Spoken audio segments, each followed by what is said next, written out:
Hello, and thanks for joining us from our studios in Israel. I'm Aaron Porras here with ILTV's Morning Briefing.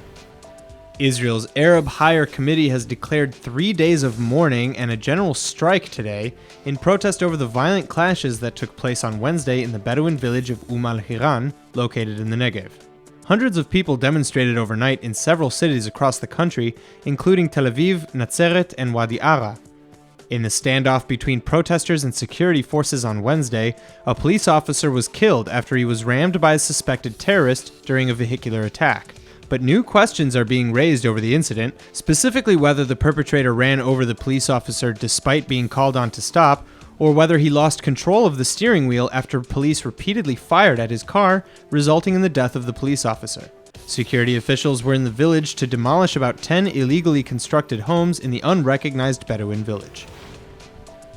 Despite repeated claims that the Bedouin man who killed one police officer when he drove his car into a group of security officials on Wednesday was connected to the Islamic State, the Shin Bet security service had yet to confirm it.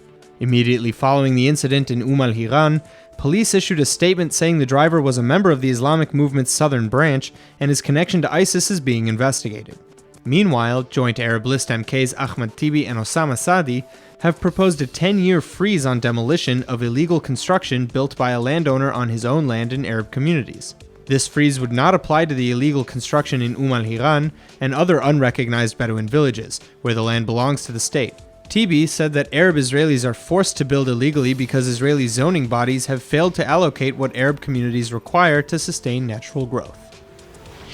A bipartisan group of 19 senators have introduced a bill that would provide federal protections to state and local governments seeking to combat efforts to boycott, divest, and sanction Israel. Introduced by Senators Marco Rubio of Florida and Joe Manchin of West Virginia, the Combating BDS Act, which expands on a similar legislative measure passed last year, increases protection for state and local governments that decide to ban work and investment with companies that target Israel for boycotts, divestment, and sanctions. Said Rubio, quote, "This legislation supports efforts by state governments and local communities to use the power of the purse to counter the BDS movement's economic warfare targeting Israel.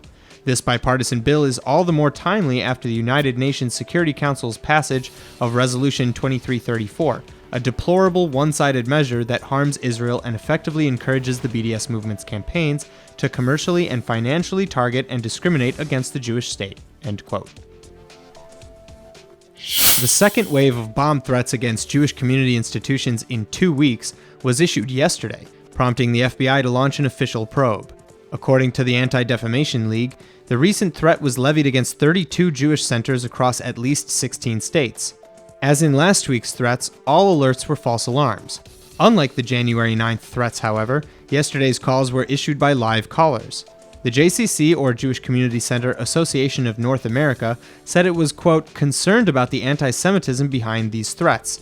While the bombs in questions are hoaxes, the calls are not, end quote. Jewish Federation of Nashville and Middle Tennessee Chairman Mark Friedman dubbed the incident telephone terrorism and made similar comments saying that the perpetrators were trying to intimidate and that the pattern of intimidation will clearly continue in this current atmosphere in the U.S., where hate groups feel they can come after good standing members of the community, end quote.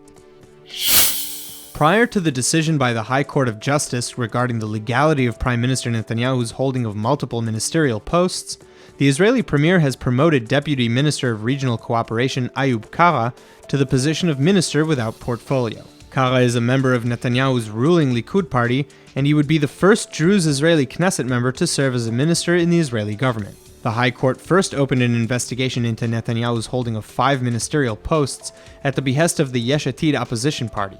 The High Court ruled 4-1 that the PM could legally continue holding the Health Minister, Regional Cooperation Minister, Communications Minister, Foreign Affairs Minister, and Prime Minister positions for now, but ordered Netanyahu to lighten his load. Since that ruling, the health portfolio has been given to Yaakov Litzman, and Tzachi Hanegbi was appointed Minister of Regional Cooperation.